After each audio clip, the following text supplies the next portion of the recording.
کوئی کام کر رہے ہیں اور تقدیر میں لکھا تھا وہ کام پورا نہیں ہوگا، لیکن آپ نے اس کام کو کرنے میں محنت کی اور دعا کی، تو اللہ تعالیٰ نے تقدیر میں یہ بھی لکھا ہو سکتا ہے کہ یہ بندہ دعا کرے گا اور محنت کرے گا تو یہ کام ہو جائے گا، کیونکہ تقدیر کا علم جو ہے اللہ تعالیٰ کے پاس ہے، اور یہ کوئی جبری نہیں ہے۔ تقدیر کا ہرگز یہ مطلب نہیں ہے کہ میں یہ چیز کر ہی نہیں سکوں گا، یا جبرن مجھے جو دوزخ دی جائے گی، یا جبرن مجھے جنت دی جائے گی، ایسا ہرگز نہیں ہے۔ یعنی میں اکثر کہتا ہوتا ہوں کہ ہماری چابی مروڑ کے ہمیں چھوڑ دیا گیا، راستے ہمارے سامنے ہیں، یہ راستہ ادھر کو جاتا ہے، یہ راستہ ادھر کو جاتا ہے، ہم نے انتخاب کرنا ہے۔ گو کہ یہ انتخاب کرنا، یہ محنت کرنا یا نہ کرنا، یہ بھی تقدیر میں لکھا ہوا ہے، یہ اللہ تعالیٰ کے علم قدیم کا حصہ ہے۔ اچھا، دوسری چیز جو تقدیر پہ سبقت لے جاتی ہے وہ ہے نظر بد۔ حدیث میں اس کے بارے میں بھی بہت زیادہ بیان کیا گیا ہے کہ نظر بد ایسی چیز ہے جو انسان کو قبر تک پہنچا دیتی ہے، اور نظر بد ایسی چیز ہے جو اونٹ کو ہنڈیا تک پہنچا دیتی ہے۔ ایسی متعدد حدیثیں اور بھی ہیں، لیکن ہم ہر بات میں ہی نظر بدلے ہیں، ہر بات میں ہی یہ سوچیں کہ نہیں جناب یہی تھا، میرا نصیب یہ ہے، میری تقدیر یہ ہے۔ اللہ تعالیٰ نے کچھ راستے اور کچھ عقل و سمجھ بھی دی۔ پھر یہ کلاسیکل کویسچن جنم لیتا ہے کہ اگر جنت دوزخ پہلے سے ہی ڈیسائیڈ ہے تو پھر کیا عبادت کرنی، کیا محنت کرنی، پھر تو سارا کچھ ہی فلاپ ہے۔ ایسا ہرگز نہیں ہے، یقیناً وہ لکھا جا چکا ہے، وہ اللہ تعالیٰ کے علم میں ہے، اللہ تعالیٰ کے ایک قدیم علم کا حصہ ہیں وہ چیزیں، لیکن اللہ تعالیٰ چاہیں گے تو اس کو بدل بھی سکتے ہیں۔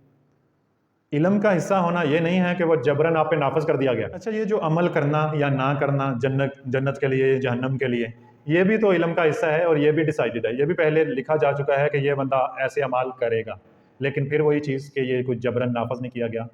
ایک حدیث کا مفہوم ہے کہ ایک شخص لمبے عرصے تک جنت والوں جیسے اعمال کرتا رہتا ہے، پھر وہ اپنے آخری وقت میں دوزخ والوں والے اعمال کر دیتا ہے اور اس کا انجام ادھر ہو جاتا ہے، اور ایک شخص لمبے عرصے تک دوزخیوں والے اعمال کرتا رہتا ہے لیکن اس کا انجام اچھے اعمال پہ ہو جاتا ہے۔ تو یہ چیزیں ایکچولی لکھی جا چکی ہیں، مگر اس کا یہ مطلب ہرگز نہیں ہے کہ یہ کوئی جبراً آپ پہ نافذ کر دی گئی۔ ایک اور حدیث ہے، حضرت جابر رضی اللہ عنہ سے روایت ہے، رسول اللہ صلی اللہ علیہ وسلم نے فرمایا ہر بندہ اپنے آخری عمل پر جس پر وہ فوت ہوا اٹھایا جائے گا۔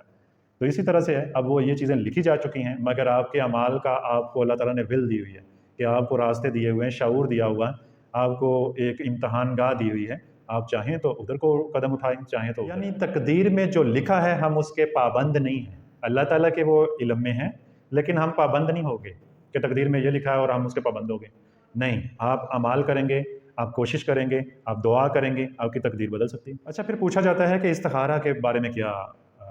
کہتے ہیں آپ؟ استخارہ کے بارے میں اللہ کے نبی کی بہت سی احادیث ہیں، صحابی سے روایت ہے کہ اللہ کے نبی ہمیں اپنے چھوٹے چھوٹے کاموں میں بھی استخارہ کا کہا کرتے تھے کہ استخارہ کرنا ہے، یعنی کوئی بھی معاملہ درپیش ہے استخارہ، اس کا ایک پروسیجر بتایا اللہ کے نبی نے، ایک دعا بتائی ہے کہ وہ کرنی۔ اس کے بارے میں بڑی ہماری عجیب و غریب رائے ہیں کہ خواب آئے گا اور اس میں آئے گا، بہت سے لوگ کرائے پہ استخارہ کرتے ہیں، خود نہیں کرتے، خود نیک اعمال نہیں کرتے، اپنے لیے دعائیں نہیں کرتے۔ پر ایمان اس قدر ضروری ہے کہ ایک تابعی فرماتے ہیں ابن دلمی رحمہ اللہ کہ میرے ذہن میں، میرے دل میں تقدیر اور قسمت نصیب کو لے کے نا کچھ خیالات آئے، وسوسے آئے، تو میں اس وقت کے جو جتنے بھی صحابہ حیات تھے ان کے پاس گیا اور سوال کیا۔ آپ فرماتے ہیں کہ اس وقت جتنے بھی صحابہ حیات تھے میں نے ان سے ملاقات کی، اور تقریباً سب نے یہ فرمایا کہ اللہ تعالیٰ کی قدرت ہر چیز پر حاوی ہے، اللہ تعالیٰ چاہیں تو سب کو عذاب دینا چاہیں تو کوئی ان سے سوال نہیں کر سکتا، اور اللہ تعالیٰ اگر چاہیں تو سب کو بخش لیں، یعنی اللہ تعالیٰ کو عذاب دینے کا حق ہے کہ آسمانوں اور زمینوں میں جو بھی موجود ہے، اگر اللہ عذاب دینا چاہیں تو اللہ عذاب دے سکتے ہیں، اور اگر اللہ تعالیٰ بخشنا چاہیں تو اللہ تعالیٰ بخش سکتے ہیں، یعنی اللہ تعالیٰ عذاب بھی دے سکتے ہیں، اللہ تعالیٰ جو چاہیں وہ کر سکتے ہیں۔ اللہ تعالیٰ ہمیں بالکل بھی جواب دہ نہیں ہیں، بلکہ ہم اللہ تعالیٰ کو جواب دیں، تاہم اللہ تعالیٰ کی رحمت ہر چیز پر حاوی ہے، اللہ تعالیٰ بے نیاز ہیں اس سے کہ بندوں کو عذاب دیں۔ ایک صحابی فرماتے ہیں ابن دلمی، اگر تم احد پہاڑ کے برابر سونا خرچ کر لو، ابن دلمی یہ بات جان لو کہ اگر تم احد پہاڑ کے برابر بھی اللہ کی راہ میں سونا خرچ کرو، اور اگر تم تقدیر پر ایمان نہیں رکھتے تو تمہارا وہ سونا قبول نہیں ہے۔ یہ دیکھیں کتنی سخت بات ہے، تقدیر پر ایمان لازمی ہے۔ جان لو جو بھی تم پہ آفت آتی ہے، مصیبت آتی ہے، وہ تم سے ٹلنے والی تھی ہی نہیں۔ یہ جو ہوتا ہے نا اگر مگر، اگر ایسا کر لیتا، اگر ایسا ہو جاتا، یہ شیطان کے راستے کھولتے ہیں۔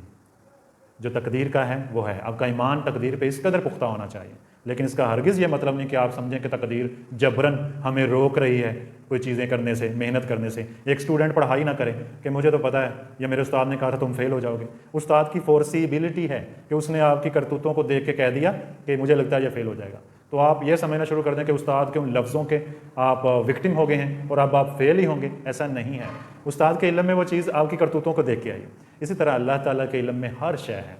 لیکن اس کا یہ مطلب نہیں ہے کہ آپ اس کے وکٹم بن چکے ہیں کہ آپ اسی طرح اپنا اختتام کریں گے. یعنی اس چیز کی ذرا بھی گنجائش نہیں کہ آپ کہتے کہ کاش ایسا کر لیتا تو اس مصیبت سے بچ جاتا. یہ کاش اگر مگر تقدیر پر ایمان ان کی نفی کرتا ہے. اللہ کے علم میں وہ پہلے سے تھا اور وہ ہو کر رہنے والا تھا. اور اسی طرح اگر کوئی چیز تمہارے ہاتھ سے چھوٹ گئی، تمہارے ہاتھ سے نکل گئی، تو وہ تمہیں کبھی ملنے والی تھی ہی نہیں. ان صحابی نے بہت سختی سے ابن دیلمی رحمہ اللہ سے کہا کہ اگر ابن دیلمی جان لو اگر تمہاری موت اس عقیدے کے علاوہ کسی عقیدے پہ ہو گئی تو تم جہنمی ہو. اس بارے میں ہمیں بحث کرنی نہیں چاہیے، بس محنت کرنی چاہیے، دعا کرنی چاہیے. اور یہ جو اگر مگر یہ کر لیتا وہ ہو جاتا، لوگ مجھے تانے نہ دیتے، ان چیزوں میں ہرگز نہیں پڑنا چاہیے.